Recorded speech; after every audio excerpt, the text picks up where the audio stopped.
10 वर्ष या मतदारसंघामध्ये संवादाचा अभाव होता। ह्याच्यामध्ये ते मला पावलोपावली जाणवलं। प्रत्येक ठिकाणी गेल्यानंतर मला त्या गोष्टी बघायला मिळाल्या। नवी मुंबई शहर काय हे म्हणजे नियोजन करणारं शहर नाही, हे नियोजन होऊन पुढच्या 25 वर्षाचं नियोजन केलेलं शहर आहे। म्हणजे 1995ला महानगरपालिकेची स्थापना झाली आणि त्यानंतरचा आज 2024 मधला जो कालखंड, प्रत्येक पंचवार्षिकमध्ये आपल्या शहरानं काहीतरी वेगळं त्या ठिकाणी अचीव केलेलं आहे। परंतु हे 10 वर्ष आणि प्रामुख्याने ही 2.5-3 वर्ष आपल्या शहराला खूप मागे घेऊन जाणारी ठरली।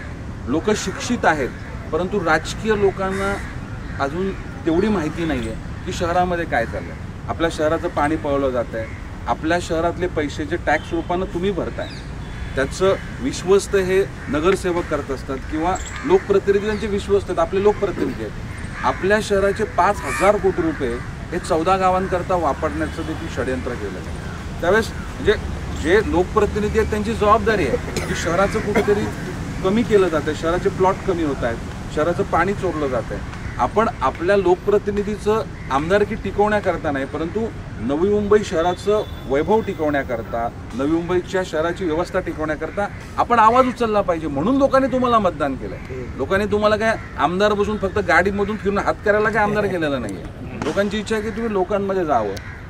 मी ऐरोलीमध्ये आमदार असताना विधानसभेमध्ये 3 अधिवेशनं असतात। एक बजेट सेशन असतं, पावसाळी अधिवेशन असतं आणि हिवाळी अधिवेशन हे नागपूरला असतं।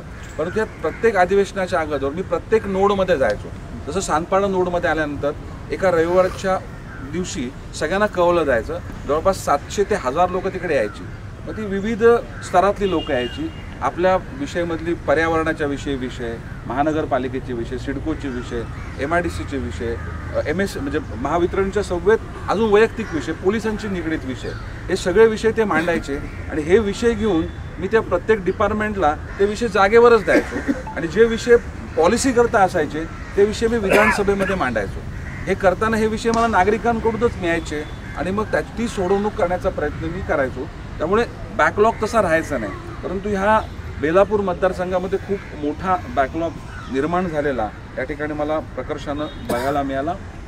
आज ज्येष्ठ नागरिकांनी देखील आमचे गार्डन हे अजून सुविधायुक्त व्हावेत, म्हणजे मुलांना खेळण्याकरता वाव असावा, पण मुलं खेळत असताना बॉल आमच्या अंगावर येऊ नये, असे अनेक विषय त्या ठिकाणी मांडले।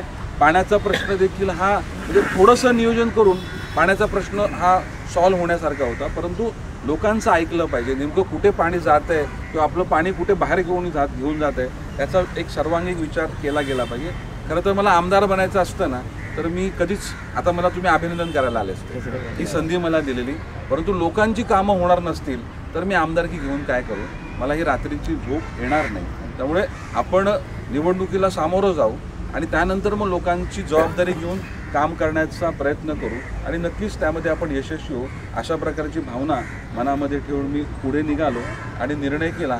माझ्या समवेत माझ्या सहकार्यांनी मला पाठबळ दिलं आणि जसं जसं मी पुढे जात राहिलो तसं खूप मोठ्या संख्येनं एक अपेक्षांचं त्या ठिकाणी एक सपोर्ट हा नागरिकांचा मला मिळाला। परंतु ही निवडणूक मी नवी मुंबईच्या बेलापूर मतदारसंघाच्या सर्वांगीण विकासाकरता आणि सन्मानाकरता लढतो आणि ते लढत असताना नक्कीच म्हणजे विद्यार्थ्यांपासून ज्येष्ठ नागरिकांच्या माझ्याप्रती अपेक्षा आहेत। अनेक जे म्हणजे दीर्घ प्रलंबित विषय आहेत, खरं तर 10 वर्षामध्ये सोडवले जायलाची गरज होती, पण ते देखील सोडवले गेले नाहीत। शांतपणे ते विषय सोडवले जाऊ शकतात।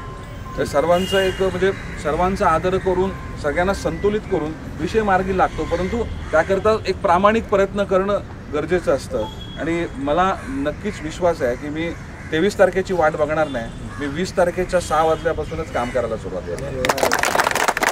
आपण नवी मुंबईच्या विकासाकरता आपण सगळेजण मला सदिच्छा द्याल आणि आशीर्वाद द्याल असा मी विश्वास व्यक्त करतो। धन्यवाद।